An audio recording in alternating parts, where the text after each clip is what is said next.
A very good evening, everyone. Hope my audio and video everything clear. So ఒక్కసారి audio, video and chat గురించి చూస్తాను. So then I'll move on to the lecture. Just a minute, guys.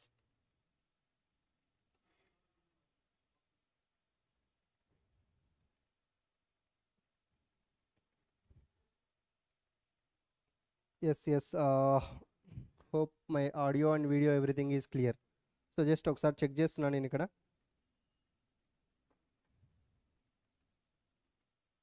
All clear, right?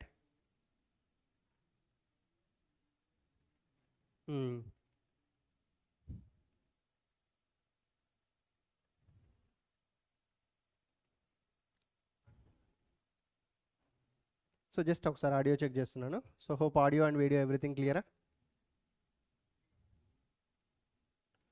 So less sound వస్తుందా? Okay.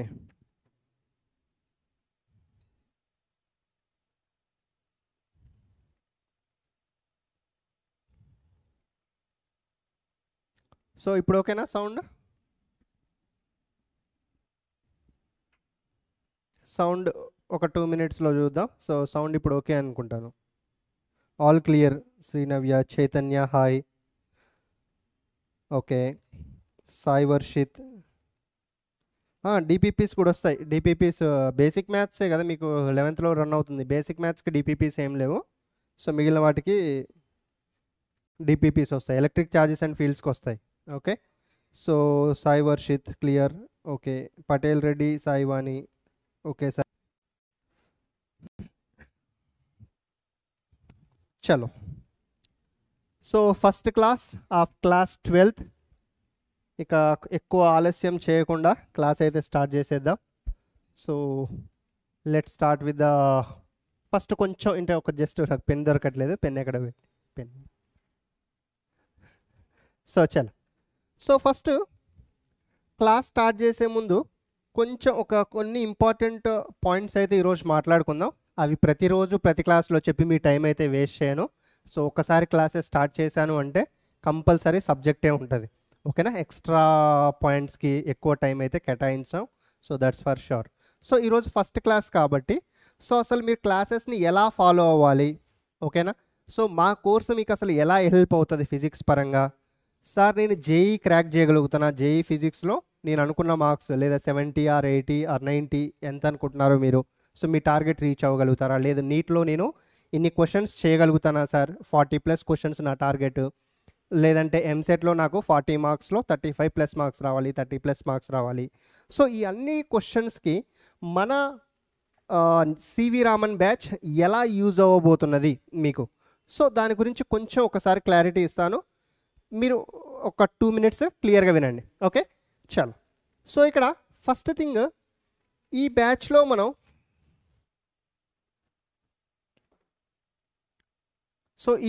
మనం ఏవైతే ఇప్పుడు classes start చేయబోతున్నాం class 12th, ఇవి కాకుండా మనం ఏమైనా ఎక్స్ట్రా టెక్స్ట్ బుక్స్ కానీ ఎక్స్ట్రా సబ్జెక్ట్ కానీ ఫిజిక్స్కి సంబంధించి మనం ఏమైనా చదవాలా? ఇలాంటి డౌట్స్ మీలో చాలామందికి ఉండొచ్చు. ఓకే. సో ఫస్ట్ థింగ్ ఏంటంటే ఇక్కడ మీకు ఈచ్ టాపిక్ని ఇన్ డీటెయిల్గా అయితే ఎక్స్ప్లెయిన్ చేయడం జరుగుతుంది. ప్రతి చాప్టర్లో ఒక్కొక్క టాపిక్ని ఇన్ డీటెయిల్గా ఎక్స్ప్లెయిన్ చేయడం జరుగుతుంది. 100% కాన్సెప్ట్స్ అయితే మీకు కవర్ అవుతాయి. అండ్ క్వశ్చన్స్ పరంగా కూడా so will be able to see the కొన్ని క్వశ్చన్స్ కూడా ప్రీవియస్ ఇయర్ క్వశ్చన్స్ సాల్వ్ చేస్తాం.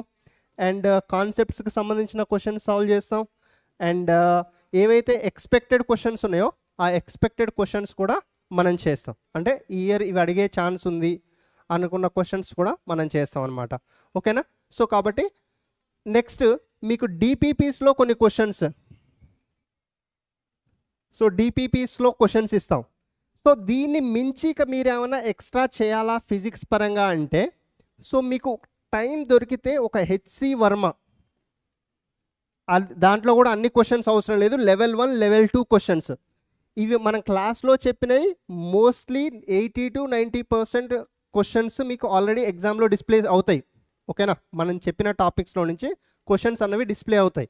సో ఇంకొక 10% క్వశ్చన్స్ కూడా నేను క్రాక్ చేయాలి సార్ అంటే అప్పుడు హెచ్సి వర్మ చేయాలి. లేదు మీకు 80 to 90% మీ టార్గెట్ అనుకుంటే సో ద కాన్సెప్ట్స్ కానీ మనం క్లాస్లో తీసుకున్న క్వశ్చన్స్ కానీ అండ్ డిపిపిస్లో తీసుకున్న క్వశ్చన్స్ కానీ సరిపోతాయి. ఓకేనా? సో ఇది ఫస్ట్ సబ్జెక్ట్ పరంగా.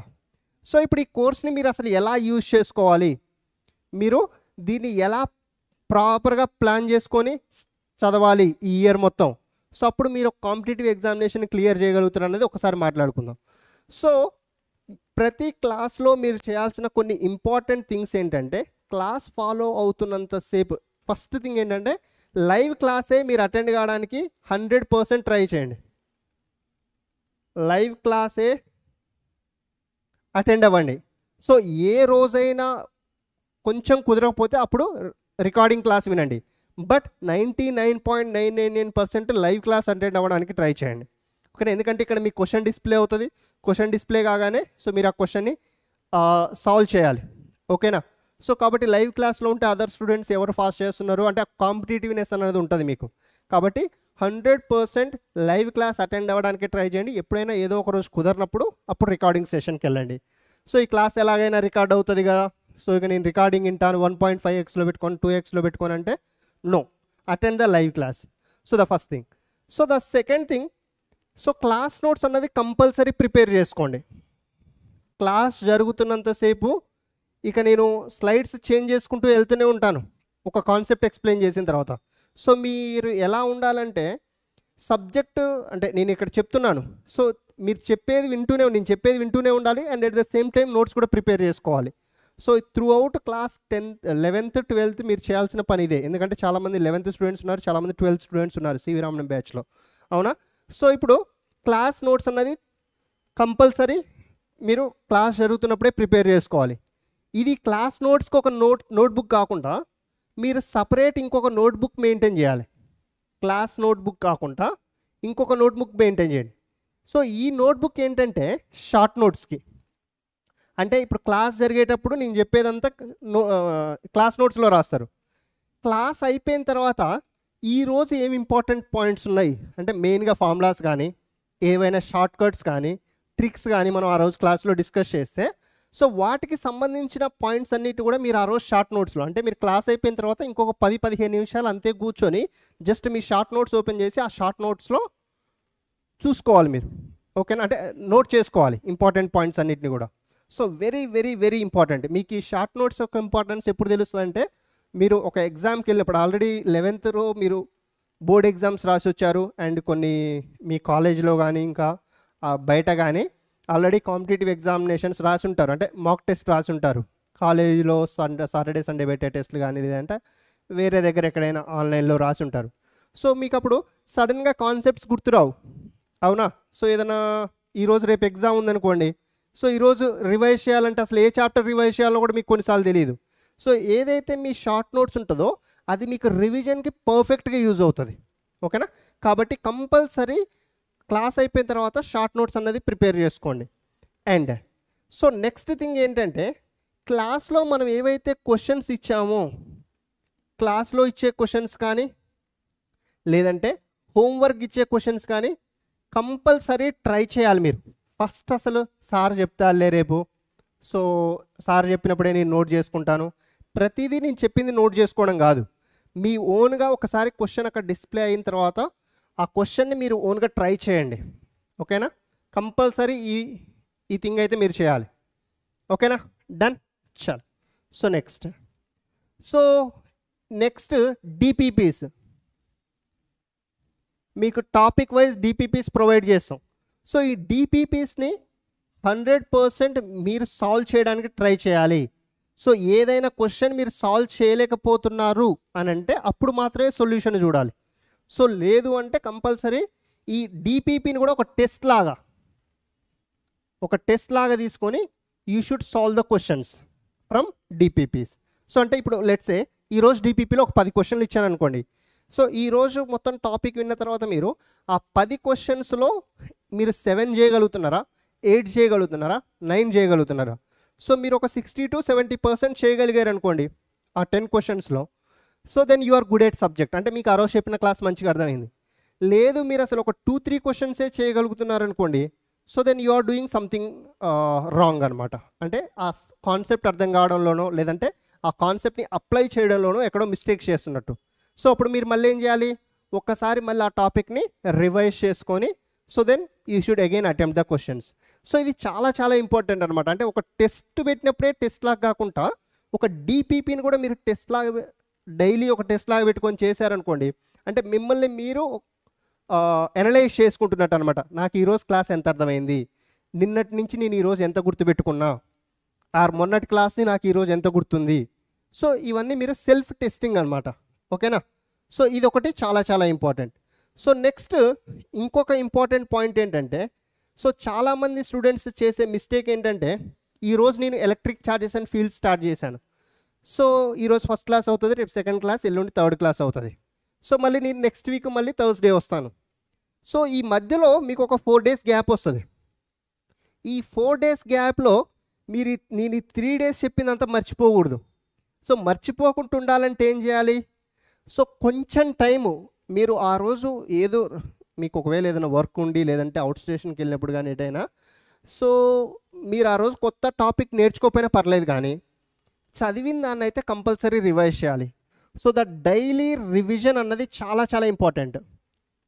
ఓకేనా. ఈ పాయింట్స్ అన్నీ మీరు కంపల్సరీ నోట్ చేసుకోవాలి, చాలా చాలా ఇంపార్టెంట్ ఇవన్నీ. సో ఎవరైతే స్టూడెంట్ డిసిప్లిన్గా ఇవన్నీ ఫాలో అవుతారో వాళ్ళు మాత్రమే క్వశ్చన్స్ చేయగలుగుతారు. ఓకేనా. సో ఇంకొకటి ఏంటంటే, ఫిజిక్స్ పరంగా న్యూమరికల్స్ అంటే చాలామందికి భయం ఉంటుంది. సో నేను చాలామంది స్టూడెంట్స్ దగ్గర నుంచి విన్న మెయిన్ కంప్లైంట్ ఏంటంటే, సార్ నేను సబ్జెక్ట్ విన్నంతసేపు, ఒక టీచర్ చెప్తున్నంతసేపు మాకు సబ్జెక్ట్ అయితే బాగా అర్థమవుతుంది, కాన్సెప్ట్ అర్థమవుతుంది, ఫార్ములాస్ కూడా గుర్తుపెట్టుకోగలుగుతున్నా, బట్ ఎగ్జామ్లో క్వశ్చన్కి వెళ్ళేసరికి చేయలేకపోతున్నాను సార్, ఎగ్జామ్లో ఇచ్చిన క్వశ్చన్ నేను చేయలేకపోతున్నాను సార్. సో దీనికి ఫిజిక్స్లో న్యూమరికల్స్ని ట్యాకిల్ చేయాలి అని అంటే ఒకటే ఒక సొల్యూషన్ ఏంటంటే, so practice as many numericals as possible. నేను క్లాస్లో ఇచ్చినవి డిపిపిలో ఇచ్చినవే కాకుండా మీకు టైం దొరికింది అని అంటే కంపల్సరీ ఆ టాపిక్కి సంబంధించిన క్వశ్చన్స్ ఎన్నో టెక్స్ట్ బుక్స్ ఉన్నాయి మనకి. ఇప్పుడు మీరు ఒకసారి నెట్లో కొట్టినా కూడా ఈ చాప్టర్కి సంబంధించిన క్వశ్చన్స్ కావాలి అని నెట్లో కొట్టినా కూడా సో హండ్రెడ్స్ ఆఫ్ క్వశ్చన్స్ వస్తాయి. కాబట్టి ఎక్కడ నుంచైనా సరే, ఏ సోర్స్ నుంచి అయినా సరే ర్యాండమ్గా కొన్ని క్వశ్చన్స్ తీసుకోండి ఆ టాపిక్ పరంగా. సో వాటిని ప్రాక్టీస్ చేయండి. సో ఈ ప్రాక్టీస్లో కూడా ఏంటంటే, మీరు ఈరోజు ఒక చాప్టర్ మొత్తం నేర్చుకున్నారు, ఓకే, బట్ సో మీరు క్వశ్చన్స్ చేసేసరికి డైరెక్ట్ ఒక టఫ్ క్వశ్చన్ తీసుకున్నారనుకోండి, మీరు స్టార్ట్ చేయడమే ఒక టఫ్ క్వశ్చన్ స్టార్ట్ చేశారనుకోండి, సో మీకు డిసప్పాయింట్మెంట్ అనేది వస్తుంది. అంటే ఎందుకు నేను చేయలేకపోతున్నాను, అరే సబ్జెక్ట్ మొత్తం నేర్చుకున్నానే, చాప్టర్ మొత్తం మంచిగా విన్నానే, ఇన్ని గంటలు స్పెండ్ చేశాను, అయినా ఈ క్వశ్చన్ చేయలేకపోతున్నాను అన్న ఒక థాట్, డిసప్పాయింట్మెంట్ వస్తుంది. సో అలా రాకుండా మీరు చేయాల్సింది ఏంటంటే, ఆ ప్రాక్టీస్ చేసే విధానం కూడా, సో ఫస్ట్ లెవెల్ 1 క్వశ్చన్స్ అంటే సో ఆ టాపిక్కి సంబంధించిన ఈజీ క్వశ్చన్స్, లెవెల్ 1 క్వశ్చన్స్ అంటాం మనం వాటిని. సో తర్వాత చిన్నగా లెవెల్ 2 క్వశ్చన్స్కి వెళ్ళండి. లెవెల్ 1 క్వశ్చన్స్ అన్నీ మీకు పర్ఫెక్ట్ అనిపించాయి. సో ఇప్పుడు హెచ్సి వర్మలో తీసుకుంటే మీకు లెవెల్ 1, లెవెల్ 2 ఇట్లా క్వశ్చన్స్ ఉంటాయి. సో దాంట్లో నుంచి లెవెల్ 1లో ర్యాండమ్గా కొన్ని క్వశ్చన్స్ తీసుకొని చేయండి, తర్వాత లెవెల్ 2లో కొన్ని ర్యాండమ్గా క్వశ్చన్స్ తీసుకొని చేయండి. సో అప్పుడు మీకు ఏంటంటే సబ్జెక్ట్ మీద గ్రిప్ పెరుగుతుంటుంది. ఓకేనా. అదే మీరు ఎప్పుడైతే ఒక హార్డ్ క్వశ్చన్ తీసుకున్నారనుకోండి డైరెక్ట్గా ఫస్టే, అరే ఇది ఎందుకు రావట్లే నాకు, నేను ఇంత చదివానే అన్న ఫీల్డ్లోకి వెళ్ళిపోతారు. సో అలా కాకుండా సో ఈ మెథడ్ని ఫాలో అవ్వండి. ఫిజిక్స్ న్యూమరికల్ సాల్వ్ చేసేటప్పుడు ఎప్పుడైనా కూడా ఈ మెథడ్ని ఫాలో అవ్వాలి. ఓకేనా. సో ఈ పాయింట్స్ని ఇక నేను ప్రతి క్లాస్లో వీటిని చెప్పను, ఇన్సిస్ట్ కూడా చేయను. సో మీరు ఇది చేయండి అది చేయండి అని నేను ఇన్సిస్ట్ చేయను, సబ్జెక్ట్ చెప్పుకుంటూ పోతాను. నా కర్తవ్యం ఏంటంటే మీకు ప్రాపర్ సబ్జెక్ట్ని అందించాలి. సో ఎన్ని క్వశ్చన్స్ పాసిబుల్ అయితే అన్ని క్వశ్చన్స్ని ఇక్కడ బోర్డు మీద సాల్వ్ చేయాలి. సో అది నా టార్గెట్ ఈ సివి రామన్ బ్యాచ్ పరంగా. సో 12th సంబంధించి ది బెస్ట్ కంటెంట్ మీకు అందించాలి. సో నేను ఆ గోల్ పరంగానే వెళ్తాను. ఇక ప్రతిరోజు మిమ్మల్ని నువ్వు ఇది చేసావా అది చేసావా అని అడగను, ఓకే, బట్ చేయాల్సిన రెస్పాన్సిబిలిటీ మీకుంది. సో మీరు ఈరోజు 500 పెట్టి కోర్స్ తీసుకున్నారా, 800 పెట్టి కోర్స్ తీసుకున్నారా, సో ఇదంతా కాదు. యు ఆర్ హియర్, మీరు ఇక్కడ ఎందుకున్నారు, so you are here to achieve something. ఏదో ఒకటి మీరు అచీవ్ చేయాలనే కదా వచ్చింది. నా టార్గెట్ జేఈ ఫిజిక్స్లో నాకు మంచి మార్క్స్ రావాలి, సివి రామన్ బ్యాచ్ హెల్ప్ అవుతుందని ఇక్కడ తీసుకున్నారు.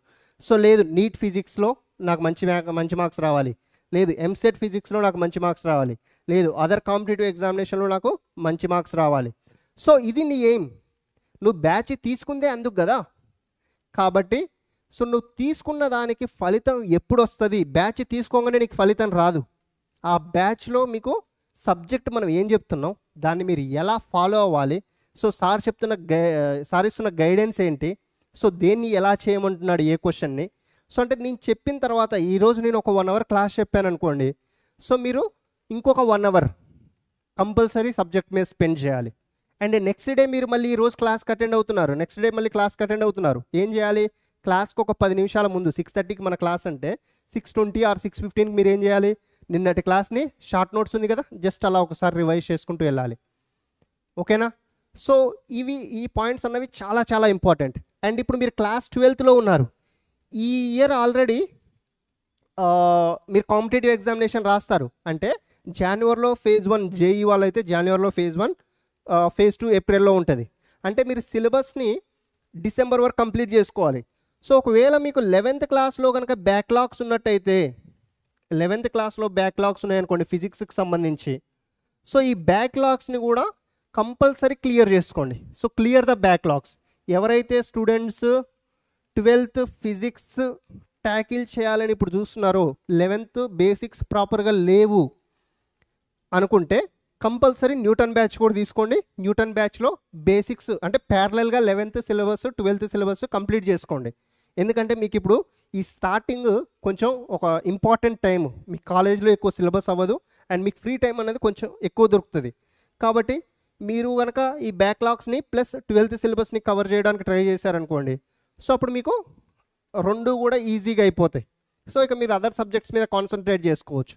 సో మ్యాక్సిమం 12th క్లాస్ సిలబస్ని ఎంత ఎర్లీగా పాసిబుల్ అయితే అంత ఎర్లీ కంప్లీట్ చేయడానికే ట్రై చేస్తాను. అండ్ అలా అని ఏదో తొందరలో మీకు వద్దనుకున్న అంటే పైన చెప్పుకుంటూ వెళ్ళిపోవడం అనేది ఉండదు. కంపల్సరీ సబ్జెక్ట్ని ఇన్ డీటెయిల్గా క్వశ్చన్స్ తీసుకొని సాల్వ్ చేస్తాం. ఓకేనా? సో మీరు మాత్రం చేయాల్సిందేంటి, ఇక్కడ చెప్పిన ఇన్స్ట్రక్షన్స్ అన్నీ 100% ఫాలో అవ్వాలి. మీకు మీరు ప్రతిజ్ఞ తీసుకోండి ఈరోజు, అదే మీరు చేయాల్సిన పని. So I'm here to learn, I'm here to achieve something. Okay, so my parents trusted me so to take the online course. So వాళ్ళు మిమ్మల్ని ట్రస్ట్ చేసి ఈ ఆన్లైన్ కోర్స్ తీసుకోమన్నారు. సో అలా అనేసి మీ ఈ ఆన్లైన్ కోర్స్ని ఒక వంకగా పెట్టుకొని ఫోన్లో వేరే గేమ్స్ ఆడుకోవడం, లేదంటే రీల్స్ చూసుకోవడం, ఫ్రెండ్స్తో చాట్ చేసుకోవడం, సో దీనికి కాదు మీరు వచ్చింది. So just focus on your goal. నీకు ఎన్ని మార్క్స్ రాసి పెట్టుకో. ఈరోజే ఫస్ట్ క్లాస్ స్టార్ట్ అవుతుంది, ఫస్ట్ పేజ్లో నువ్వు అక్కడ రాసి పెట్టుకో. So my aim is so these many marks in physics, JEE or NEET or EAMCET or other competitive examination. So దానికోసం నువ్వు ప్రతిరోజు దాన్ని ఓపెన్ చేసుకొని చూసుకో, నేను నిజంగా ఈ మార్కుల కోసం వర్క్ చేస్తున్నానా, కావాల్సిన హార్డ్ వర్క్ చేస్తున్నానా లేదా, నిన్ను నువ్వు ఒకసారి క్వశ్చన్ చేసుకో, అప్పుడు నీకు తెలుస్తుంది. సో అంటే నీకు నువ్వు ఎవరినైనా మోసం చేయవచ్చు ప్రపంచంలో, నిన్ను నువ్వైతే మోసం చేసుకోలేవు. సో నువ్వు ఏం చేస్తున్నావో నీకు 100% తెలుస్తుంది. అవునా? సో ఈరోజు తీసుకొని ఏదో కొత్తలో ఒక 2-3 క్లాసులు ప్రాపర్గా ఫాలో అయ్యి కొంతమంది స్టూడెంట్స్ ఉంటారు, మంచి నోట్స్ పెడతారు, టక్కున ఇంతలా నోట్స్ పెడతారు మంచిగా ఫస్ట్ క్లాస్లో. సో ఫస్ట్ క్లాస్ బ్రహ్మాండంగా వింటారు, సో సెకండ్ క్లాస్ కూడా బ్రహ్మాండంగా విని నోట్స్ అయితే నీట్గా ఉంటుంది. సో థర్డ్ క్లాస్ వింటారు, ఇక నెక్స్ట్ వీక్ నుంచి క్లాస్లోనే కనిపించరు. ఈ ఫస్ట్ 10 పేజీలు రాశారా, ఈ 10 పేజీలే ఉంటాయి నోట్స్లో ఇయర్ మొత్తం. అవునా? సో అలాంటి తప్పు చేయకండి, క్లాసెస్ని రెగ్యులర్గా ఫాలో అవ్వండి, ఎక్కడ బ్యాక్లాగ్స్ని క్రియేట్ చేసుకోకండి. బ్యాక్లాగ్స్ అంటే సో నేను ఆల్రెడీ ఏదో చాప్టర్లో ఉంటే ఏసీ చాప్టర్లో ఉన్నప్పుడు మీరు ఇప్పుడు కెపాసిటెన్స్ వింటున్నారనుకోండి, so then you are making a mistake. ప్యారలల్గా నాతో పాటు ఈరోజు ఏ క్లాస్ లైవ్లో రన్ అవుతుందో ఆ క్లాస్కు ముందు వరకు మీరు అన్నీ కంప్లీట్ చేసి ఉండాలి. ఎట్టి పరిస్థితుల్లో ఏదైనా కొంచెం లైవ్ మిస్ అయిందంటే రికార్డెడ్ వర్షన్ ఆ రోజే కంప్లీట్ చేసుకోవడానికి ట్రై చేయండి. సో చుట్టాలింటికి వెళ్ళాను, ఫ్రెండ్ ఇక్కడికి రమ్మంటే వెళ్ళాను, సో ఇలాంటి వంకలు చెప్పకండి. ఇక్కడ ఎవరిని మీరు మోసం చేయట్లేదు, మిమ్మల్ని మీరు మోసం చేసుకుంటున్నట్టు ఒకవేళ మీరు ఇలాంటి వంకలు కనుక ఎత్తుకుంటున్నట్టయితే. ఓకేనా? సో కొంచెం ఫ్రాంక్గానే మాట్లాడుతున్నా. సో ఎందుకంటే మీరు చిన్నపిల్లలు కాదు, class 12th matured people. So మీ ఓన్ డెసిషన్స్ మీరు తీసుకునే ఏజ్ ఇది. అవునా? సో కాబట్టి నీ కోసం నువ్వు నీ కెరియర్ కోసం నువ్వు చదువుకుంటున్నావు, ఓకేనా. సో నువ్వు మంచి మార్క్స్ వచ్చి మంచి కాలేజీలో వెళ్ళి మంచి జాబ్ వచ్చిందనుకో, సో మీ పేరెంట్స్కి మంచి పేరు వస్తుంది, మీకు మంచి పేరు వస్తుంది. అరే పలానా వాళ్ళ అబ్బాయి లేదంటే పలానా వాళ్ళ అమ్మాయి సో ఇక్కడ మంచిగా స్కోర్ చేశారు, జేఈలో ర్యాంక్ వచ్చిందంట, నీట్లో ర్యాంక్ వచ్చిందంట, ఎంసెట్లో ర్యాంక్ వచ్చిందంట, పలానా కాలేజీలో చదువుతున్నారు, సో అదొక మంచి కాలేజ్ అంట అన్న పేరు మీ పేరెంట్స్కి వస్తుంది, మీకు వస్తుంది. So then you will become a successful person, ఓకేనా, ఆబ్వియస్గా. సో కాబట్టి ఈ పాయింట్స్ని అయితే నోట్ చేసుకోండి అండ్ ఫాలో అవ్వండి, ఓకేనా. ఇంతకంటే ఎక్కువ ఇది ప్రతి క్లాస్లో చెప్పను. సో సారీ ఎందుకు బ్యాచ్ తీసుకున్నాక ఈరోజు ఇంతగానో ఇవే చెప్తున్నారు, క్లాస్ స్టార్ట్ చేయండి సార్ అనే స్టూడెంట్స్ కూడా చాలామంది ఉంటారు. ఎందుకంటే ఫస్ట్ క్లాస్ కాబట్టి ఈ పాయింట్స్ చెప్తున్నాను. సో ప్రతిరోజు చెప్పడానికి నాకు కూడా టైం ఉండదు. So that's for sure. So ఇంకొక విషయం ఇక్కడ, సో క్లాస్ 11th నేను ఏ టాపిక్స్ పర్ఫెక్ట్గా ఉండాలి సార్, క్లాస్ 11th నుంచి నేను ఏ టాపిక్స్ పర్ఫెక్ట్గా ఉంటే 12th నాకు ఎటువంటి ఇబ్బంది రాదు ఫిజిక్స్ పరంగా అంటే కంపల్సరీ 11th-కి 12th-కి లింక్ ఉందా అంటే ఉంది, 100% ఉంది. సో ఎవరైతే స్టూడెంట్స్ ఇప్పటికైనా సరే బేసిక్ మ్యాథ్స్ ప్రాపర్గా లేదో, ఎస్పెషల్గా differentiation, integration, basic trigonometry, so maxima minima find చేయడం, సో ఇలాంటి కాన్సెప్ట్స్ అన్నీ 100% మీరు క్లియర్ చేసుకునే రావాలి. So already students Newton purchase చేసిన వాళ్ళు ఉంటే సో న్యూటన్లో బేసిక్ మ్యాథ్స్ ఆల్రెడీ రన్ అవుతుంది, అక్కడ ఫాలో అవ్వండి. లేదు నేను ఓన్లీ సివి రామనే పర్చేస్ చేశాను సార్, నాకు బేసిక్ మ్యాథ్స్ కావాలి అని అంటే మన యూట్యూబ్ ఛానల్లో you can go for Drona series, అక్కడ బేసిక్ మ్యాథ్స్ ఉంది, సో అక్కడైనా ఫాలో అవ్వండి, ఓకేనా. సో కంపల్సరీ బేసిక్ మ్యాథ్స్ అయితే మీకు 100% ఉండాలి. ప్రతి చాప్టర్లో మనకు బేసిక్ మ్యాథ్స్ యొక్క ఇంపార్టెన్స్ ఉంటుంది. నెక్స్ట్ ఇంకొక ప్రీ రిక్విజైట్ ఏంటంటే మనకి వెక్టార్స్, ఎస్పెషల్గా వెక్టార్ ఎడిషన్ కానీ, క్రాస్ ప్రొడక్ట్ కానీ, డాట్ ప్రొడక్ట్ కానీ, యూనిట్ వెక్టార్ అంటే ఏంటి, ఓకేనా. సో డైరెక్షన్ ఎలా ఫైండ్ చేస్తాం, సో ఇలాంటివన్నీ కూడా చాలా చాలా ఇంపార్టెంట్. అంటే ఓవరాల్ వెక్టార్స్ని కూడా మీరు ఒకసారి నేర్చుకోవాలి కంప్లీట్గా, ఓకేనా. బేసిక్ మ్యాథ్స్ ప్రాపర్గా ఉండాలి అండ్ వెక్టార్స్ ప్రాపర్గా నేర్చుకోవాలి. సో ఇవి మీకు ప్రతి చాప్టర్లో యూజ్ అవుతాయి ఈ టాపిక్స్. సార్ ఇంకేం చాప్టర్స్ని నేర్చుకోవాలి క్లాస్ 11th నుంచి అని అంటే ఈ రెండు అయితే చాలా చాలా ఇంపార్టెంట్. సో దాని తర్వాత గ్రావిటేషన్ నేర్చుకోండి, గ్రావిటేషన్ కంపల్సరీ నేర్చుకోవాలి. సో ఎందుకంటే gravitation has many similarities with electrostatics, ఓకేనా. సో కాబట్టి గ్రావిటేషన్లో మీరు కెప్లర్ లాస్ వదిలేసిన మిగిలిన టాపిక్స్ ఉంటాయి కదా, సో ఆ టాపిక్స్ అన్నిటి కూడా నేర్చుకోండి. సో అక్కడ ఏవైతే స్టాండర్డ్ రిజల్ట్స్ ఉన్నాయో సో వాటిని మనం ఇక్కడ electric charges and fields and electric పొటెన్షియల్లో యూజ్ చేస్తాం. సో ఇది ఆల్రెడీ మీరు గ్రావిటేషన్లో నేర్చుకున్నారు, అక్కడ అలా గుర్తుపెట్టుకోవాలి, సో ఇక్కడ ఇలా గుర్తుపెట్టుకోవాలి. సో అక్కడ జీ ఇక్కడ కే అంటాం, ఓకేనా. సో అక్కడ మాస్ ఇక్కడ ఛార్జ్ అంటాం. సో అట్లా కొన్ని సిమిలారిటీస్ ఉంటాయి అన్నమాట రెండు చాప్టర్స్కి. కాబట్టి గ్రావిటేషన్ చాప్టర్ని కంపల్సరీ నేర్చుకోవాలి. సో ఇవి ప్రీ రిక్విజైట్స్. ఎవరైనా స్టూడెంట్స్ అంటే ఈ రోజు క్లాస్లో నేను జస్ట్ ఛార్జ్కి సంబంధించిన బేసిక్ థింగ్సే మాట్లాడబోతున్నా. సో బట్ మీకు క్లాస్ 12th ప్రాపర్గా అంత అర్థం కావాలంటే సో వీటి మీద 100% ఐడియా అన్నది ఉండాలి. ఐడియా కాదు, ఈ సబ్జెక్టు మీకు 100% వచ్చి ఉండాలి. ఐడియా ఉంటే సరిపోదు, జస్ట్ ఐడియా కాదు, క్వశ్చన్స్ సాల్వ్ చేయగలిగేటట్లు ఉండాలి, ఓకేనా. అండర్స్టూడ్. మీకు కొన్నిసార్లు కాన్సెప్ట్ తెలిసిన, ఫార్ములా తెలిసిన, బేసిక్ మ్యాథ్స్ ప్రాపర్గా చేయరాకపోవడం వల్ల, ఒక డిఫరెన్షియేషన్ రాంగ్ చేయడం, ఒక ఇంటిగ్రేషన్ రాంగ్ చేయడం వల్ల మీరు ఆన్సర్ తీసుకురాలేరు ఆ క్వశ్చన్కి. సో అలా జరిగిన సందర్భాలు చాలా చాలా ఉంటాయి. ఎందుకంటే మీరు ఆల్రెడీ 11th ఫేస్ చేసి వచ్చారు కాబట్టి మీకు ఆల్రెడీ తెలిసే ఉంటుంది చాలామంది స్టూడెంట్స్, ఓకేనా. చలో. సో కొంతమంది స్టూడెంట్స్ ఇక్కడ సార్ నాకు 7:30 PM వరకు కాలేజ్ ఉంది అని అంటే ఇక్కడ వీ కాంట్ హెల్ప్. మనమైతే క్లాస్ అయితే 6:30కి ఉంటుంది.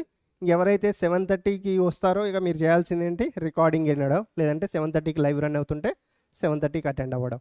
క్లాసెస్ అయితే కంపల్సరీ 6:30కి అయితే ఉంటాయమ్మా. సో ఇదైతే మేము చేంజ్ చేయలేము, కొంచెం సారీ మా పరంగా ఇక అది అడ్జస్ట్ చేయలేము టైం, ఎందుకంటే మిగిలిన టైం అంతా కూడా మాకు ఆల్రెడీ ప్యాక్డ్ ఉంది, ఓకేనా. సో ఇది క్లాస్ 11th నుంచి మీరు నేర్చుకోవాల్సిన టాపిక్స్. క్లాస్ 12th మీకు ప్రాపర్గా అర్థం కావాలంటే. అండ్ మీరు ఏదైతే ఏం పెట్టుకున్నారో సో దాన్ని మీరు ఫుల్ఫిల్ చేసుకోవాలి అని అనుకుంటే ఈ ఇన్స్ట్రక్షన్స్ని డైలీ ఫాలో అవ్వండి. ఒకరోజు విని లేదంటే ఒక వారం ప్రాపర్గా ఉండి ఒక నెల రోజులు ప్రాపర్గా ఉండడం కాదు, ఇయర్ మొత్తం ఒక ప్రతిజ్ఞ తీసుకున్నట్టుగా ఒక జపం చేస్తే మనం ఎంత తటస్థంగా ఉంటామో, ఎంత కాన్ఫిడెంట్గా లేదంటే ఎంత ధైర్యంతో ఉంటామో, సో మీరు ఇప్పుడు చేయాల్సింది కూడా అదే. ఎప్పుడు కూడా డిమోటివేట్ అవ్వకూడదు. Throughout the year you should maintain the same spirit అనమాట. So I will crack definitely I will crack. So ఇదే స్పిరిట్తో ఉండాలి మీరు, ఓకేనా? సో ఇక ఎక్కువ టైం తీసుకోను. సో ఇది మన సివి రామన్ బ్యాచ్ గురించి. అండ్ మీకు స్టార్టింగ్లో చెప్పినట్లుగా సార్ నేను క్లాస్ 12కి సివి రామన్ బ్యాచెస్ ఫాలో అయితే సరిపోద్దా అంటే ఎస్. సో మనం కంప్లీట్ కాన్సెప్ట్స్ ఎక్స్ప్లెయిన్ చేస్తాం, ప్రీవియస్ ఇయర్ క్వశ్చన్స్ ఉంటాయి, అండ్ డిపిపిస్లో కూడా క్వశ్చన్స్ ఉంటాయి, వాటికి సొల్యూషన్స్ ఉంటాయి, ఓకేనా? సో మీకు ఇంకా చేయాలి టైం ఉంది అని అంటే హెచ్సి వర్మ ఫాలో అవ్వండి, ఓకేనా? HC Varma PDF.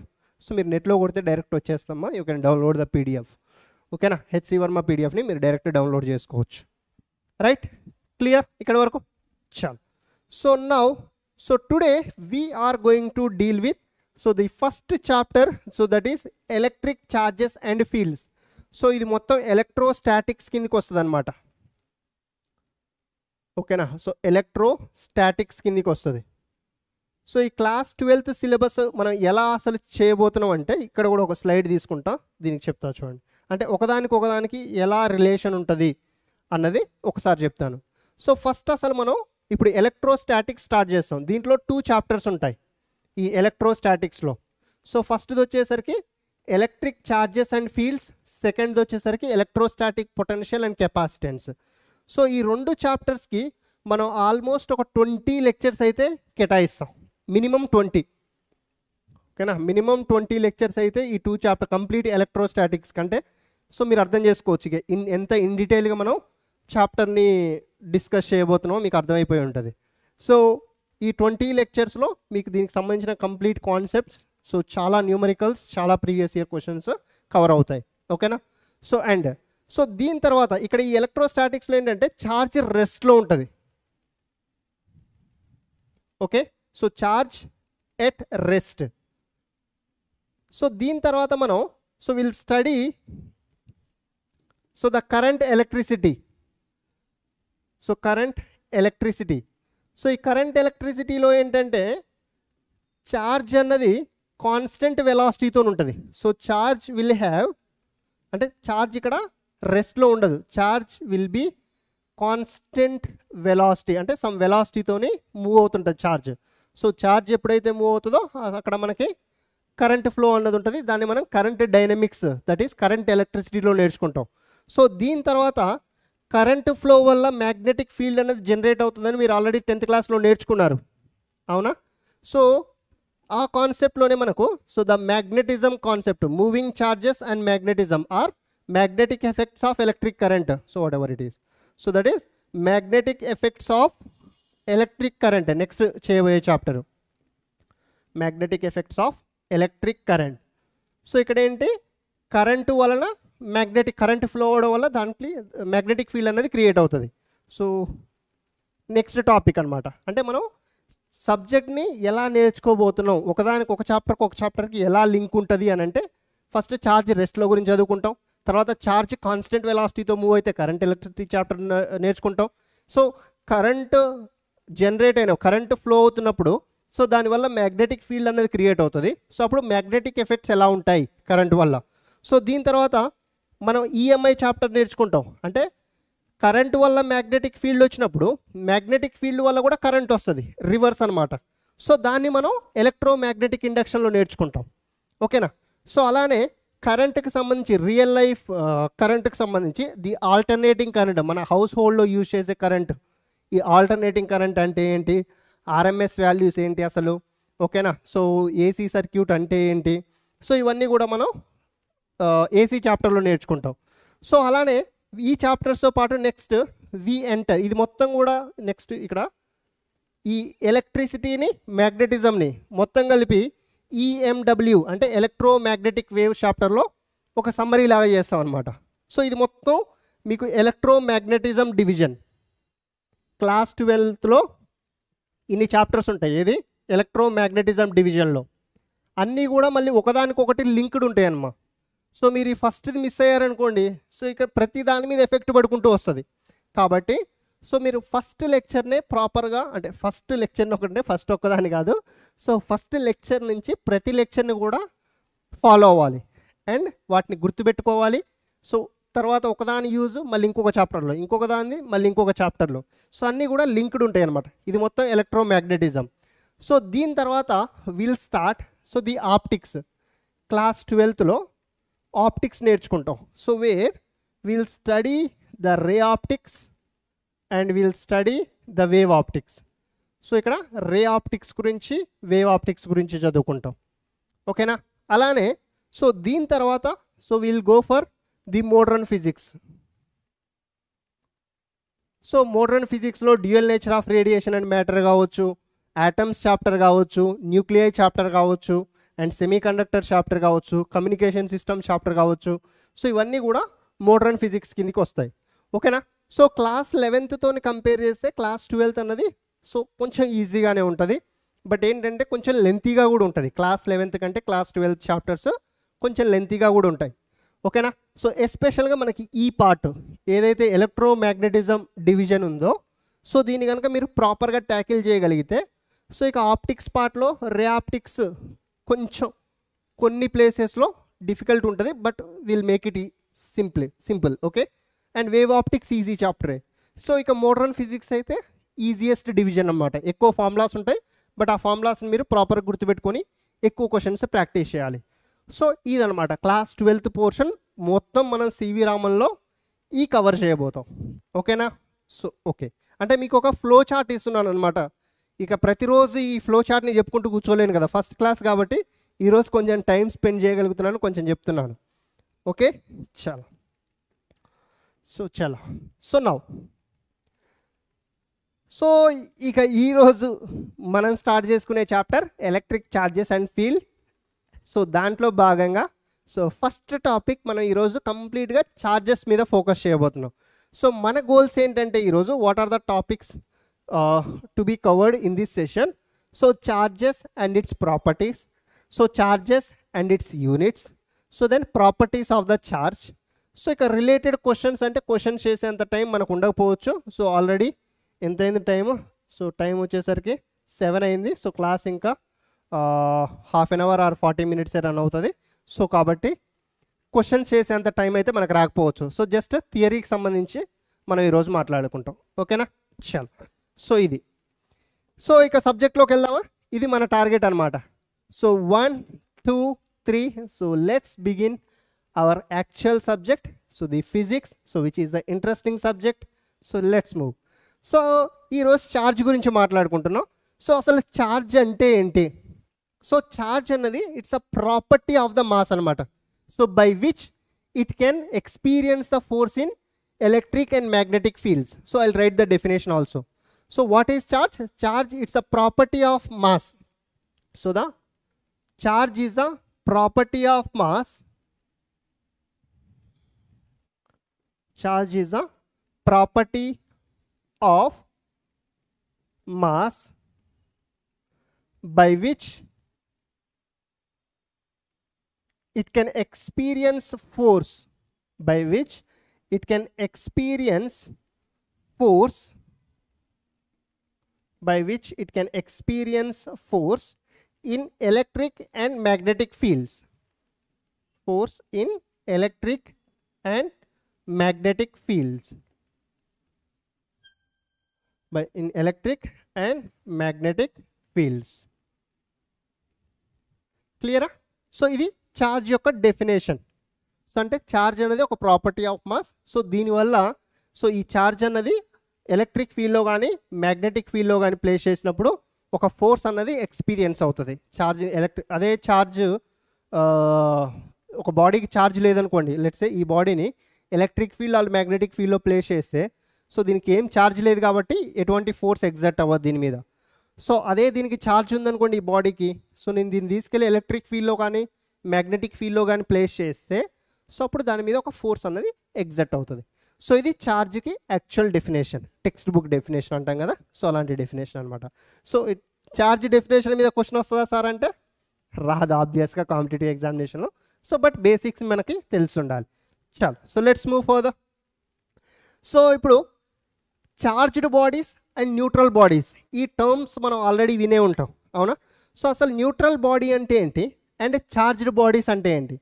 So neutral body is the one which doesn't have ఛార్జెసా? అసలు ఛార్జెస్ లేని న్యూట్రల్ బాడీనా? న్యూట్రల్ బాడీ అంటే ఛార్జెస్ లేకుండా ఉండడం కాదు. So equal number of positive and negative charges ఉండడం. సో లెట్స్ సే, సో ఇదొక బాడీ అనుకోండి. సో దీన్ని న్యూట్రల్ బాడీ అని మనం ఎప్పుడు అంటామంటే a body is said to be neutral when equal number of positive and negative charges are there. Let's say, so ఇక్కడ positive positive positive positive, so positive positive positive positive, so positive positive positive positive. So ఇలా charges ఉన్నాయి అనుకోండి, positive negative negative negative, so negative negative negative, so negative negative negative. So ఇక్కడ 4 × 3 12 positive charges ఉన్నాయి, 12 negative charges ఉన్నాయి, అవునా? So కాబట్టి total positive and total negative are equal. So ఇప్పుడు ఈ బాడీని మనం న్యూట్రల్ బాడీ అంటాం, ఓకేనా? సో న్యూట్రల్ బాడీలో అసలే ఛార్జెస్ ఉండవా అంటే తప్పది.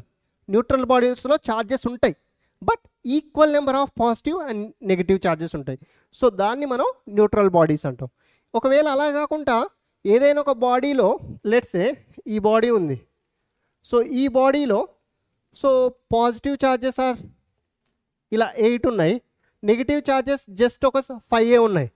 సో ఇప్పుడు దీన్ని మనం ఏమంటామంటే it is positively charged body. So దీన్ని పాజిటివ్లీ ఛార్జ్డ్ బాడీ అంటాం. సో అదేవిధంగా సో ఇక్కడ ఇంకొక బాడీ ఉంది. Let's say this is another body wear so the negative negative negative negative negative negative, so ఇలా ఉన్నాయి. సో ఇప్పుడు పాజిటివ్స్ జస్ట్ ఒక 5 ఉన్నాయి ఇలా. సో నెగిటివ్స్ వచ్చేసరికి 4 3 7 10 నెగిటివ్స్ ఉన్నాయి. సో ఇక్కడ నెగిటివ్ ఛార్జెస్ ఎక్కువ ఉన్నాయి, పాజిటివ్ ఛార్జెస్ తక్కువ ఉన్నాయి. సో కాబట్టి it is the negatively charged body. అర్థమవుతుందా? So equal number of positive and negative ఉంటేనేమో అది న్యూట్రల్ బాడీ. అలా కాకుండా ఏదైనా ఒక బాడీలో పాజిటివ్ ఛార్జెస్ ఎక్కువ ఉన్నాయి అనుకోండి, it's a positively charged body. ఒకవేళ నెగిటివ్ ఛార్జెస్ ఎక్కువ ఉంటే it's a negatively charged body. So simple definition, ఓకేనా? చలో. సో ఇది ఒక పాయింట్ అనమాట. బేసిక్స్ అన్నీ కూడా ఫస్ట్ బేసిక్స్ డీల్ చేద్దాం, తర్వాత యాక్చువల్ కాన్సెప్ట్లోకి వెళ్దాం. సో దాని తర్వాత కండక్టర్స్ అండ్ ఇన్సులేటర్స్. సో ఇవంటే ఏంటి అసలు? What is the major difference between conductors and insulators in terms of charge? So ఇక్కడ కండక్టర్స్లో ఏంటంటే violence electrons, free violence electrons ఉంటాయి. ఇక్కడ ఫ్రీ వ్యాలెన్స్ ఎలక్ట్రాన్స్ ఉంటాయి ఇన్ ద కండక్టర్స్. సో ఇక్కడ ఎలక్ట్రాన్స్ ఉండవా అంటే ఎలక్ట్రాన్స్ ఇన్సులేటర్స్లో కూడా ఉంటాయి. జాగ్రత్తగా గుర్తుపెట్టుకోండి, ఎలక్ట్రాన్స్ ఇన్సులేటర్స్లో కూడా ఉంటాయి. బట్ ఇక్కడ ప్రాబ్లం ఏంటంటే so these electrons are not movable, అంటే ఇక వాటి ఆర్బిట్లోనే తిరుగుతాయి, వేరే దగ్గరికి మూవ్ అవ్వవు అనమాట. So that's a major different. మీకు సింపుల్ ఎగ్జాంపుల్ చెప్తా చూడండి.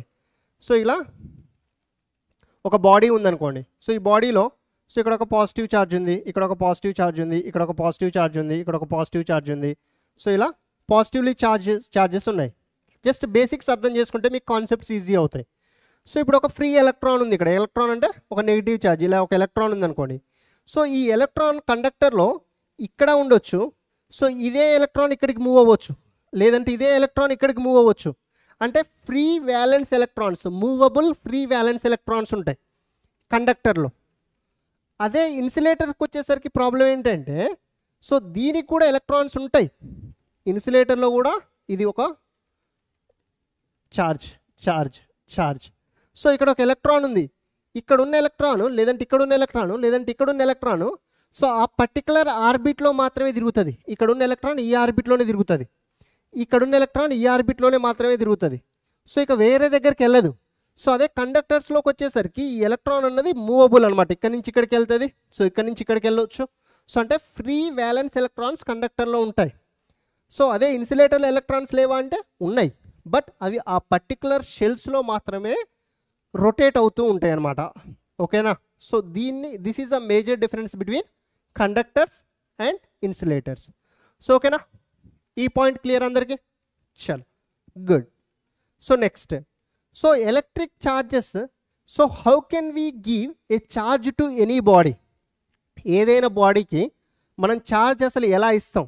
సో దీనికంటే ముందు, so charge is a property which can be transferable. ఓకేనా? సో ఛార్జ్కి ఉన్న ఒక ప్రాపర్టీ ఏంటంటే, so the charge is transferable. First ఒక పాయింట్ అర్థం చేసుకోండి ఇక్కడ. Charge is transferable. So transferable అంటే ఏంటి? ఒక బాడీ నుంచి ఇంకొక బాడీకి ట్రాన్స్ఫర్ చేయొచ్చు అని. సో అది ఎలా చేస్తాం? ఓకేనా? సో ఏదైనా ఒక బాడీని నెగిటివ్లీ ఛార్జ్డ్ బాడీ చేయాలనుకోండి, మనం ఎక్కువ ఎలక్ట్రాన్స్ ఇస్తాం దానికి. అదే ఏదైనా ఒక బాడీని పాజిటివ్లీ ఛార్జ్డ్ బాడీ చేయాలనుకోండి, ఎక్కువ ప్లస్ ఛార్జ్ ఇస్తే అది పాజిటివ్లీ ఛార్జ్డ్ బాడీ అవుతుంది. లెట్స్ సే ఇక్కడ ఒక న్యూట్రల్ బాడీ ఉందనుకోండి. సో ఇక్కడ ఒక న్యూట్రల్ బాడీ ఉంది. న్యూట్రల్ బాడీ అంటే ఏంటి? Equal number of positive and negative, right? So ఇప్పుడు దీన్ని మీరు పాజిటివ్లీ ఛార్జ్డ్ బాడీ చేయాలంటే ఏం చేస్తాం? So if you give the plus charge to the body, so then it becomes the positively charged body. అవునా? So అలా కాకుండా మీరు ఒకవేళ if you give so negative charge to the body, so then it becomes negatively charged body, right? అంటే charge అన్నది positive charge or negative charge అన్నది బాడీకి transfer చేయొచ్చు. So because of the property the charge is transferable. The charge అనేది transferable అవుతుంది. So అలానే charge can be created by disturbing the neutrality of an atom. So charge can neither be created nor be destroyed, which is called the conservation of the charge. ఓకేనా?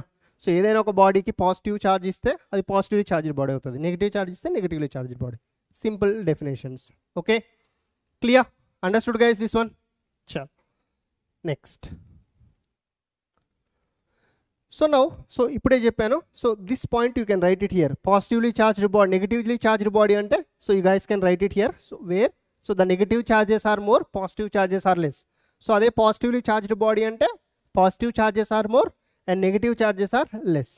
So ఇక్కడ ఈ body తీసుకున్నాను అనుకోండి, negative negative negative, so negative negative negative, so negative negative negative. So ఇక్కడ positive ఏమో తక్కువ ఉంటాయి. So ఇలా plus plus, so plus plus plus ఇలా ఉందనుకోండి. సో ఇక్కడ నెగిటివ్ ఛార్జెస్ ఎక్కువ ఉన్నాయి, పాజిటివ్ ఛార్జెస్ తక్కువ ఉన్నాయి, కాబట్టి it's a negative charged body. అలానే సో పాజిటివ్ ఛార్జ్డ్ బాడీలో ఏమవుతుంది? సో పాజిటివ్ ఛార్జెస్ ఎక్కువ ఉంటాయి, నెగిటివ్ ఛార్జెస్ తక్కువ ఉంటాయి. Plus plus plus plus plus, so plus plus plus plus plus, so plus plus plus plus plus, so minus minus minus minus.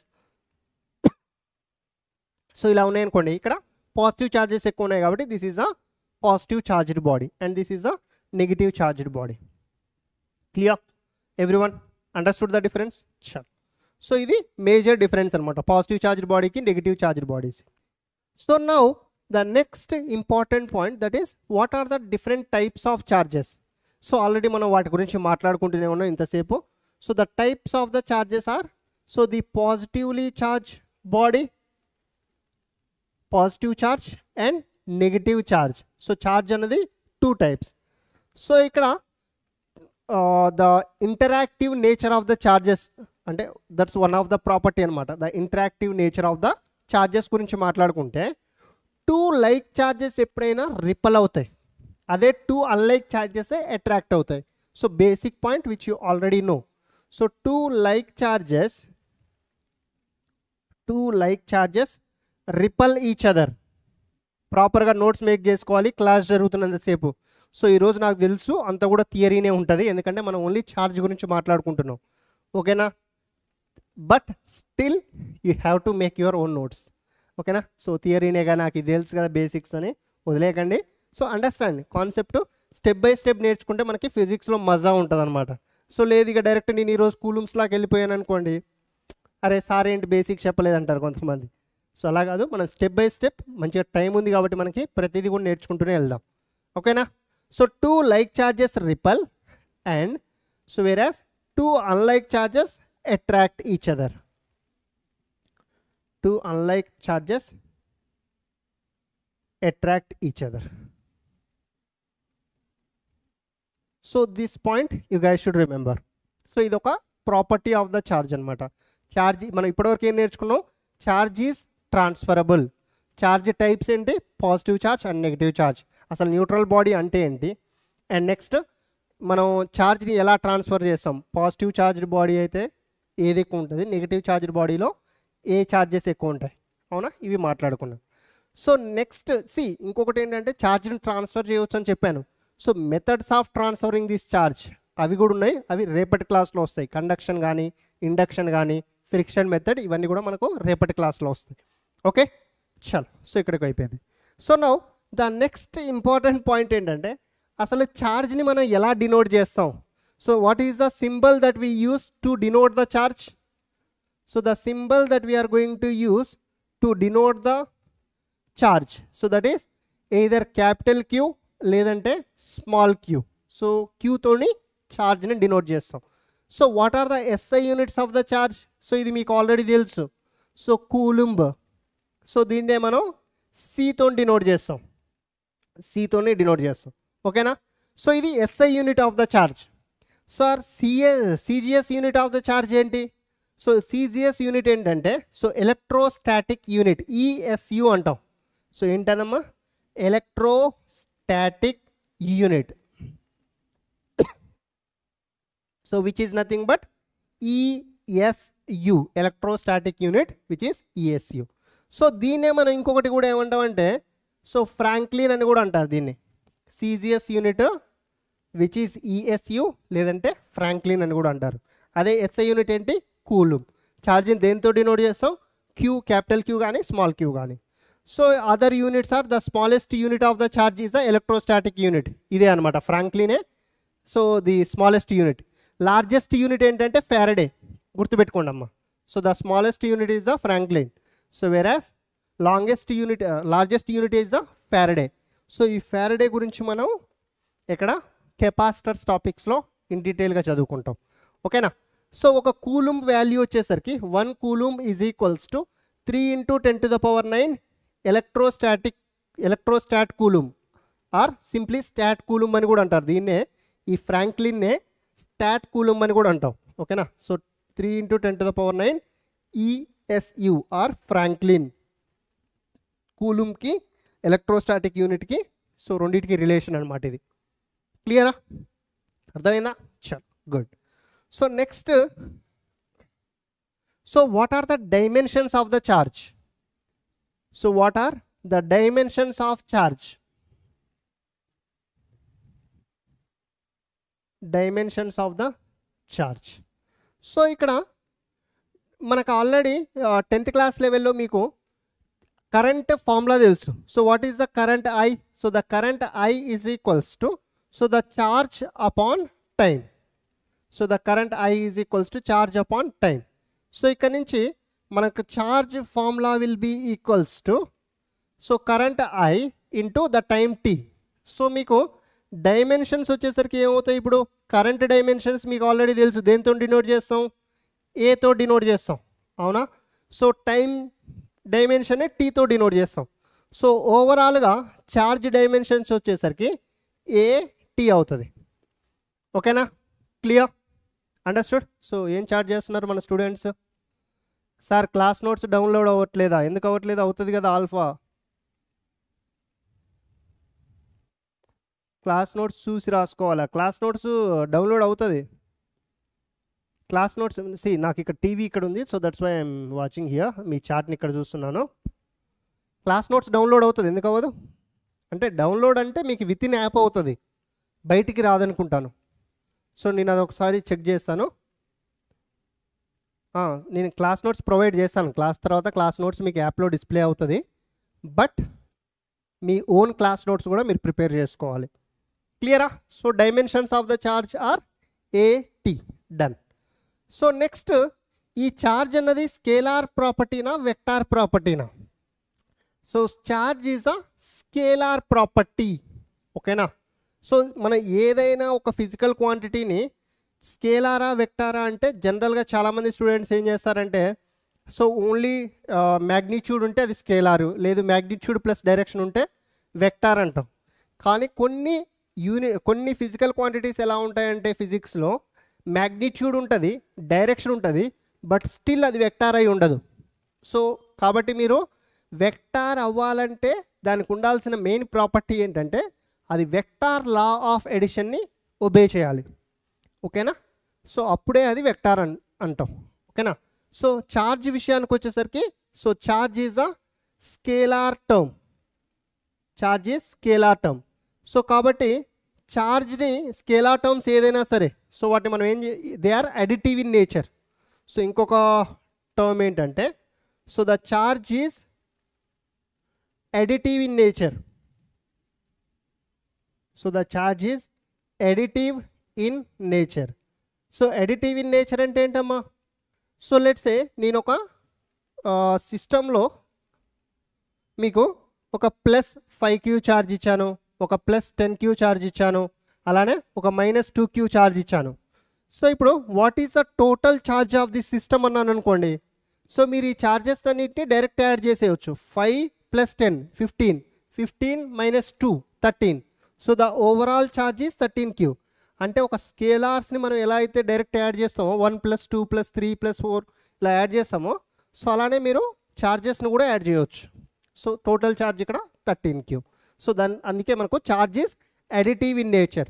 So ఇంతకుముందు మీకు already ఒక property చెప్పాను. So charge is transferable. ఓకేనా? Understood? So and ఇంకొక important point ఏంటంటే ఇక్కడ charge is always associated with mass. Charge ఎప్పుడైనా మాస్తో associate అయి ఉంటుంది. సో అలా అనేసి మాస్ ఎప్పుడు ఛార్జ్తో అసోసియేట్ అవ్వాలంటే నో. సో ఇక్కడ గుర్తుపెట్టుకోండి, charge is always associated with mass and or ఇంకొకటి ఏం రాసుకోవచ్చు అంటే statement mass may or may not associate with may not associate, it may or may not associate with charge. అంటే ఒక సింపుల్ మాట చెప్తాను చూడండి. ఛార్జ్ ఉన్న ప్రతి బాడీకి మాస్ ఉంటుంది.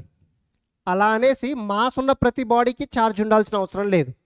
ఓకేనా? Charge is always associated with mass, but mass may or may not be associated with the charge అనమాట. సో ఈ పాయింట్ కూడా ఒకటి గుర్తుపెట్టుకున్నాము. క్లియరా? సో ఛార్జ్ గురించి ఒక్కొక్క పాయింట్ని మనం డిస్కస్ చేస్తున్నాం. సో ఇక్కడ ఇంకా main property of the charge ఏంటంటే so the charge is quantized. So what does it mean by the term quantized అంటే so charge is always the integral multiple of the fundamental charge.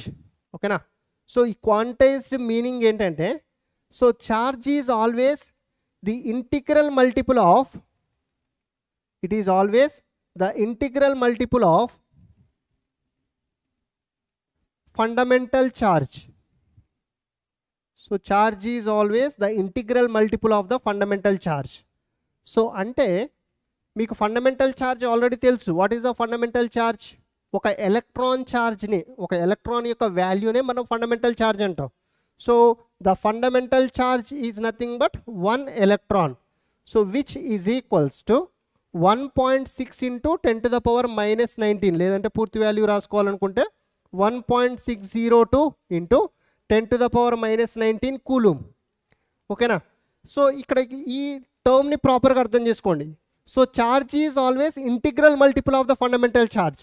అంటే so ఒక బాడీకి ఇచ్చే charge మనం ఒక +1e అవ్వచ్చు, లేదంటే ఒక బాడీకి ఇచ్చే ఛార్జ్ని ఒక +2e అవ్వచ్చు, ఒక బాడీకి ఇచ్చే ఛార్జ్ ఒక +3e అవ్వచ్చు.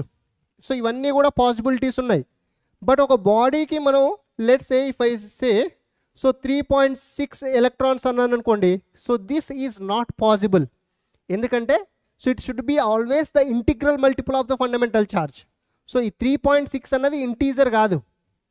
ఓకేనా? So it should be an integral multiple. So అలానే ఛార్జ్ అన్నది it can be -1e or charge అన్నది it can be -2e. So ఇలా అనమాట. Charge is always an integral multiple. So దీన్నే మనం ఎలా రాస్తామంటే so the Q is equals to +or-NE. So the Q is equals to +or-NE where n is an integer. So where n is an integer అనమాట. So ఈ ప్రాపర్టీనే మనం ఏమంటామంటే so the integral multiple of the fundamental charge which is called the quantization of the charge. Okay na? Simple points. Charge is transferable, charge is additive in nature, charge is conserved, so and charge is quantized. So ఇవే మనం ఇప్పటివరకు నేర్చుకున్నాయి కూడా. Okay, done. So ఇక్కడ మీకు సింపుల్గా ఒక question అడుగుతాను చూడండి. So the simple question that is, can a body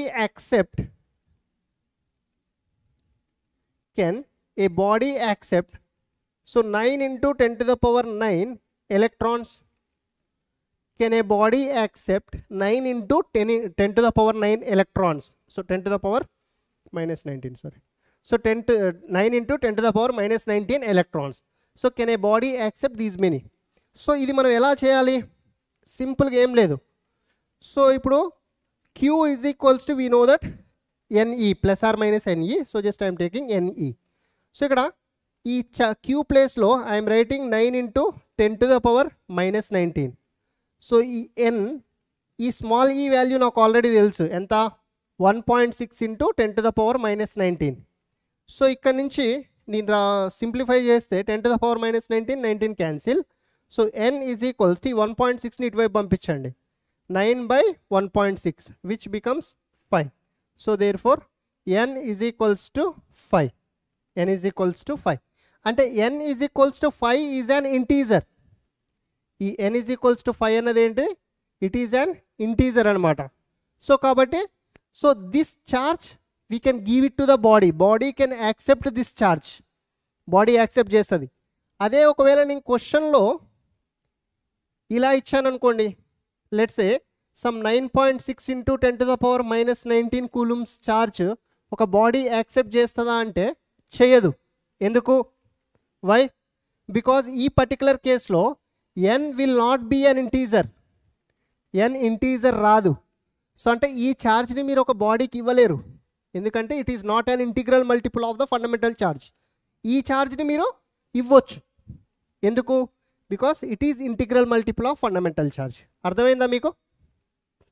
క్లియరా? Clear everyone? సో సి, మీకు జనరల్ డౌట్స్ ఉంటే క్లాస్ ఎండ్లో దాని గురించి డిస్కస్ చేద్దాం, ఓకేనా? సో మీ కాలేజ్ ఫిజిక్స్ సరిగా లేకపోతే 100% ఐఎమ్ హియర్. మీకు ఫిజిక్స్ పరంగా, సబ్జెక్ట్ పరంగా అయితే మీకు గ్యారంటీని ఇస్తాను. డెఫినెట్లీ మీకు అర్థమయ్యేటట్లు ప్రతిదీ కూడా ఎక్స్ప్లెయిన్ చేస్తాను, ఓకేనా? సో ఇక దాని గురించి మీరు వర్రీ అవ్వడం మర్చిపోండి. Concentrate on understanding the subject and solving the questions of physics. General questions ఏమైనా ఉంటే క్లాస్ ఎండ్లో డిస్కస్ చేద్దాం. సో అనవసరంగా మధ్యలో వేరే డౌట్స్ పోస్ట్ చేయకండి. అంటే సబ్జెక్ట్ డౌట్స్ ఉంటే పోస్ట్ చేయొచ్చు, వేరే జనరల్ క్వైరీస్ ఉంటాయి కదా, అవి మధ్యలో మీరు కనుక అడిగారనుకోండి అదర్ స్టూడెంట్స్కి ఇబ్బంది అవుతుంది, అంటే డిస్ట్రాక్ట్ అవుతారు. అది మీరు ఎప్పుడూ చేయవద్దు. ఒకసారి క్లాస్ స్టార్ట్ చేసామంటే క్లాస్ 1 hour రన్ అవుతుందా, 1 hour 15 minutes రన్ అవుతుందా, 1 hour నుంచి 1 hour 15 minutes వరకు రన్ అవుతుంది క్లాస్. సో క్లాస్ జరిగినంతసేపు మీ ఎయిమ్, మీ దృష్టి అంతా కూడా క్లాస్ మీదే ఉండాలి, సబ్జెక్ట్ లెర్నింగ్ మీదే ఉండాలి. అంతేలే కానీ క్లాస్లోకి ఏ అమ్మాయి వచ్చింది, ఏ అబ్బాయి వచ్చిండు, నాకు తెలిసిన అమ్మాయి వచ్చిందా, నాకు తెలిసిన అబ్బాయి వచ్చాడా, ఇవన్నిటికీ టైం కాదు, okay? So just focus on learning the subject, చాలు. సో మేము కూడా అంతే డిటర్మైన్డ్గా మీకు సబ్జెక్ట్ని ప్రొవైడ్ చేస్తాం, మీరు కూడా అంతే డిటర్మైన్డ్గా సబ్జెక్ట్ని నేర్చుకోండి, ఓకేనా? So this is the best platform you have. So దాన్ని యూటిలైజ్ చేసుకోండి. 100% మీకంటే ఎక్కువ ఎఫర్ట్స్ మేము పెడుతున్నాం, బెస్ట్ సబ్జెక్ట్ మీకు ఇస్తాం, ఓకేనా? ఇది మా ప్రామిస్. సో మంచి యూజ్ చేసుకోండి, ఓకేనా? So interaction of the charges, ఈ పాయింట్ ఆల్రెడీ మనం ఇంతకుముందు డిస్కస్ చేసాం. సో ఏంటి? సో లైక్ ఛార్జెస్ అయితే రిపల్ అవుతాయి, అన్లైక్ ఛార్జెస్ అయితే అట్రాక్ట్ అవుతాయి. 2 ఛార్జెస్ ఇంటరాక్ట్ అయినప్పుడు ఎలా బిహేవ్ చేస్తాయి? ఆ 2 లైక్ ఛార్జెస్ అనుకోండి, they repel each other. So అదే అన్లైక్ ఛార్జెస్ అనుకోండి, so if they both are unlike charges, so then they attract each other. So దాని తర్వాత what is the conservation of charge is conserved. So ఈ point కూడా మనం మాట్లాడుకున్నాం ఇందాక. So charge can neither be created nor be destroyed. So దాన్నే charge is conserved అంటాం. So charge can neither be created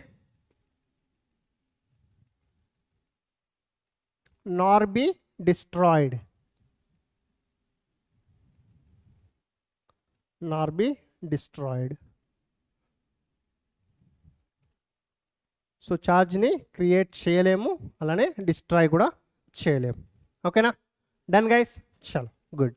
so next, so the charge is invariant. So ఈ invariant అంటే ఏంటంటే, సో సింపుల్ వర్డ్స్లో చెప్పాలంటే, ఎప్పుడైతే ఒక బాడీ యొక్క velocity speed of లైట్కి ఈక్వల్ అయిందో అప్పుడు కొన్ని పారామీటర్స్ అనేవి చేంజ్ అవుతాయి. సో ఆ పారామీటర్స్ ఏంటంటే, సో ఏరియా కానీ, డెన్సిటీ కానీ, టైం కానీ, సో ఇలా కొన్ని చేంజ్ అవుతాయి అన్నమాట. మాస్ కానీ చేంజ్ అవుతాయి. మళ్ళీ చెప్తున్నాను పాయింట్. ఎప్పుడైతే ఒక బాడీ యొక్క మాస్ ఒక బాడీ యొక్క వెలాసిటీ స్పీడ్ ఆఫ్ లైట్కి ఈక్వల్ అయిందనుకోండి, సో అప్పుడు దాని యొక్క కొన్ని properties, parameters like mass or time or some area or density అనేవి చేంజ్ అవుతాయి. ఓకేనా? సో ఏవైతే చేంజ్ అవ్వకుండా ఉంటాయో వాటిని ఇన్వేరియంట్ అంటాం. సో ఛార్జ్ అన్నది అలాంటి ఒక ప్రాపర్టీ అనమాట. ఓకేనా? సో ఇదొక ఛార్జ్డ్ బాడీ అనుకోండి, ఇదొక ఛార్జ్ అనుకోండి. సో ఈ ఛార్జ్ ఒకవేళ స్పీడ్ ఆఫ్ లైట్తో మూవ్ అవుతుంది, 3 × 10⁸ మీటర్ పర్ సెకండ్తో మూవ్ అవుతుంది అనుకోండి. సో అప్పుడు ఈ ఛార్జ్ యొక్క అంటే ప్రాపర్టీ అన్నది ఏం చేంజ్ అవ్వదు. సో దాని యొక్క ఛార్జ్ ఈజ్ ఇన్వేరియంట్. ఛార్జ్ అలానే ఉంటుంది, ఇంకా అంటే ఛార్జ్ ఇంక్రీజ్ అవ్వడం డిక్రీజ్ అవ్వడం ఏం జరగదు అనమాట. So that's called invariant. Invariant అంటే మనం ఎప్పుడు యూజ్ చేస్తూ ఉంటామో, ఏదైనా ఒక ప్రాపర్టీ లేదంటే ఏదైనా ఒక బాడీ స్పీడ్ ఆఫ్ లైట్తో మూవ్ అయితే సో దాని యొక్క కొన్ని పారామీటర్స్ చేంజ్ అవుతాయి. సో అలాంటి లైక్ ఏరియా, డెన్సిటీ చేంజ్ అవుతాయి. చేంజ్ అవ్వని ప్రాపర్టీస్ని ఇన్వేరియంట్ అంటాం. ఛార్జ్ అన్నది ఒక invariant property. So let's a special theory of రిలేటివిటీలో ఇక్కడ ఒక చిన్న పాయింట్ అర్థం చేసుకోండి. సో స్పెషల్ థియరీ ఆఫ్ రిలేటివిటీలో ఈ పాయింట్ చెప్పారనమాట. సో ఇప్పుడు నేను చెప్పింది కావాలంటే మీరు స్టేట్మెంట్గా తీసుకోండి. So when a body moves with a speed of light, so some parameters like mass or density or area or volume so may change కాదు, కంపల్సరీ చేంజ్ అవుతాయి.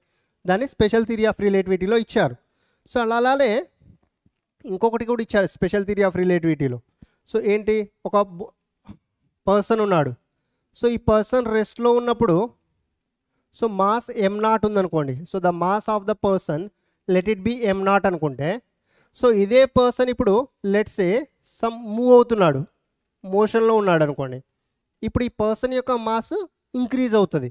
సో ఎలా అంటే, so the mass let's A if the person moves with the speed of light, if the person moves with the speed of light, so in that particular case, so అప్పుడు ఏమవుతుంది, so the VC రెండు equal, person యొక్క velocity C రెండు equal అయినాయి అనుకోండి.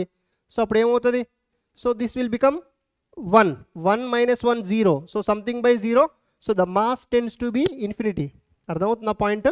మనం ఎప్పుడైతే speed of లైట్తోని ఈక్వల్గా రన్ చేస్తే, స్పీడ్ అంటే 3 × 10⁸ మీటర్ పర్ సెకండ్కి కనుక అంత స్పీడ్తో కనుక మనం మూవ్ అయితే మన మాస్ ఇన్ఫినైట్ అవుతుంది. ఓకేనా? సో మనం జనరల్గా మనం మూవ్ అయినప్పటికంటే, మనం రెస్ట్లో ఉన్నప్పటికంటే మనం మూవ్ అయినప్పుడు మన మాస్ అన్నది కొంచెం ఎక్కువ ఉంటుంది. So very very slow compare to the C. మనం C అంత అయితే మనం మూవ్ అవ్వలేము కదా, అంటే 3 × 10⁸ మీటర్ పర్ సెకండ్ అంత స్పీడ్తోనైతే మూవ్ అవ్వలేము కదా, ఏదో కొంచెం వెలాసిటీతో మూవ్ అవుతాం. సో ఆ వెలాసిటీ అనేది Cతో కంపేర్ చేస్తే చాలా చాలా తక్కువ. కాబట్టి ఈ వాల్యూ అనేది ఆల్మోస్ట్ ఇట్ టెన్స్ టు 0 అవుతుంది మనం రన్ చేసే స్పీడ్. సో ఈ 0కి ఈక్వల్ అయితే √1 అంటే 1 అవుతుంది. కాబట్టి మనకు రెస్ట్లో ఉన్నప్పుడు this is a mass at rest. m0 అంటే mass which is at rest అనమాట. రెస్ట్లో ఉన్నప్పుడు మాస్ అది. ఓకేనా? క్లియర్ అయ్యి point everyone? Clear? Understood everyone? చలో 8 ఉండాలా, 8 ఏంటి? Done, clear. సో దీని ఛార్జ్ అన్నది ఒక ఇన్వేరియంట్ ప్రాపర్టీ. ఇలా మాస్ చేంజ్ అయినట్లు ఛార్జ్ చేంజ్ అవ్వదు. సో మెయిన్గా మీరు గుర్తుపెట్టుకోవాల్సిన అవసరం లేదు, ఈ జస్ట్ ప్రాపర్టీ గుర్తుపెట్టుకుంటే చాలు. Charge is invariant, right. So ఇంకొకటి ఏంటంటే, so the last point, so charge ఎప్పుడైతే ఛార్జ్ యొక్క వెలాసిటీ 0 ఉందో, అంటే ఛార్జ్ రెస్ట్లో ఉందో, so it produces only electric field. ఒక రెస్ట్లో ఉన్న ఛార్జ్ ఎలక్ట్రిక్ ఫీల్డ్ మాత్రమే ప్రొడ్యూస్ చేయగలుగుతుంది. అదే ఛార్జ్ ఒక కాన్స్టెంట్ వెలాసిటీతో మూవ్ అయింది అనుకోండి, so it produces both electric and magnetic fields but not radiation. అంటే ఎలక్ట్రోమ్యాగ్నెటిక్ వేవ్ అన్నది జనరేట్ అవ్వదు. రేడియేషన్ అంటే ఎలక్ట్రోమ్యాగ్నెటిక్ వేవ్ అనమాట. ఎలక్ట్రోమ్యాగ్నెటిక్ వేవ్ రేడియేట్ అవ్వదు. సో అదే ఒక ఛార్జ్ యాక్సలరేట్ అవుతున్నప్పుడు, వెలాసిటీ నాట్ కాన్స్టెంట్ అంటే యాక్సలరేటింగ్ కేసులో, సో దీని గురించి మనం అప్కమింగ్ చాప్టర్స్లో ఇన్ డీటెయిల్గా ఇంకా మాట్లాడుకుంటాం. సో ఇక్కడ ఛార్జ్ యొక్క ప్రాపర్టీస్లో భాగంగా దీని గురించి మాట్లాడుతున్నాం. ఛార్జ్ రెస్ట్లో ఉంటే ఓన్లీ ఎలక్ట్రిక్ ఫీల్డ్ క్రియేట్ చేస్తుంది. సో ఛార్జ్ మోషన్లో ఉంది, అది కాన్స్టెంట్ వెలాసిటీతో ఉందనుకోండి, ఎలక్ట్రిక్ ఫీల్డ్ ఉంటుంది, మ్యాగ్నెటిక్ ఫీల్డ్ ఉంటుంది, బట్ రేడియేషన్ అన్నది ఉండదు. ఓకే, సో అదే ఛార్జ్డ్ పార్టికల్ యాక్సలరేట్ అయింది అనుకోండి, సో అప్పుడు it produces electromagnetic waves. So electromagnetic waves and radiates energy. So క్లియరా? సో ఈరోజు మనం ఏదైతే నేర్చుకున్నామో this is completely which is charge గురించి. ఫస్ట్ ఒక హాఫ్ అన్ అవర్ మనం అసలు బ్యాచ్ గురించే చెప్పుకున్నాం, కాబట్టి మీకు ఎక్కువ సబ్జెక్ట్ చెప్పినట్లు అనిపించకపోవచ్చు. ఈరోజు జస్ట్ ఛార్జ్ అంటే ఏంటి, దాని ప్రాపర్టీస్ ఏంటి, ఇవే మాట్లాడుకున్నాం. సో రేపటి క్లాస్లో మనం ఛార్జ్కి సంబంధించి ఇంకా అసలు బాడీని ఎలా ఛార్జ్ అంటే what are the methods of transferring the charge, conduction method, induction method, friction, and ఛార్జ్కి సంబంధించిన కొన్ని క్వశ్చన్స్ని చేద్దాం. అండ్ అలానే ఇంపార్టెంట్ కాన్సెప్ట్ కూలుమ్స్ లా కూడా మనం రేపటి క్లాస్లో డిస్కస్ చేద్దాం. సో రేపు ఎట్ షార్ప్ 6:30 మళ్ళీ క్లాస్ స్టార్ట్ అవుతుంది. ఓకేనా? సో క్లాస్ డ్యూరేషన్ వచ్చేసరికి మీకు ప్రతిరోజు కూడా సో 1 అవర్ నుంచి 1 అవర్ 15 మినిట్స్ మధ్యలో ఎప్పుడైనా కూడా క్లాస్ క్లోజ్ అవ్వచ్చు. ఓకేనా? సో స్లోగా నేర్చుకుందాం, ఇన్ డీటెయిల్గా నేర్చుకుందాం. ఏదైనా డౌట్స్ లేకుండా ప్రాపర్గా మీరు కూడా బ్యాక్లాగ్స్ లేకుండా ఎప్పటిదప్పుడు కంప్లీట్ చేసుకోండి. ఓకేనా? ఎందుకంటే మీరు మరీ 2-3 గంటలు కూడా మేము క్లాసెస్ తీసుకోవట్లేదు కదా. సో ఒక 1 అవర్ నుంచి 1 అవర్ 10 మినిట్స్. సో ఆ టైంని మీరు ఎలా అయినా అడ్జస్ట్ చేసుకొని కంపల్సరీ క్లాస్ వినండి. క్లాస్లో చెప్పిన దాన్ని క్లాస్ నోట్స్, దాని తర్వాత షార్ట్ నోట్స్. ఓకేనా? Clear? Understood everyone? Done done done done guys. క్లియరా? ఏమన్నా ఇప్పుడు జనరల్ డౌట్స్ ఉంటే అడగండి. ఏమైనా జనరల్ క్వైరీస్ ఉన్నాయా? Any general queries?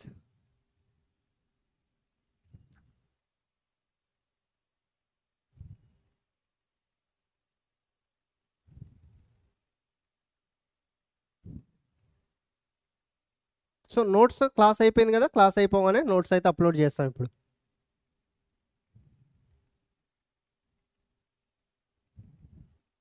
Okay, so thank you guys. So thank you. This is the first class of hours.